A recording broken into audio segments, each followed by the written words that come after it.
Okay, feel the squeeze idiom. So, pag sinabi mong feel the squeeze idiom, ito yung sinasabi nilang may financial hardships. Lahat naman ng Pilipino dumadaan o mayroong feel the squeeze feeling. May ibig sabihin lang nun pressure or financial hardships na nararanasan sa ngayon ng halos lahat ng Pilipino. Kahit mayayaman, experiencing financial hardships. Yung mga negosyante, mas lalo na yung impact ng financial, nararamdaman nila yan. So, business and English vlog.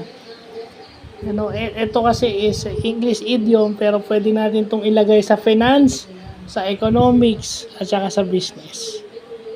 So, yan yung magandang natututunan natin. May mga ganyang idioms pala.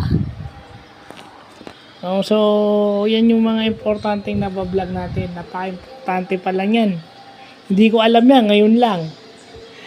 Kung kailan matanda na ako, na may edad na, tsaka ko palang nalalaman yan. So, yun lang po.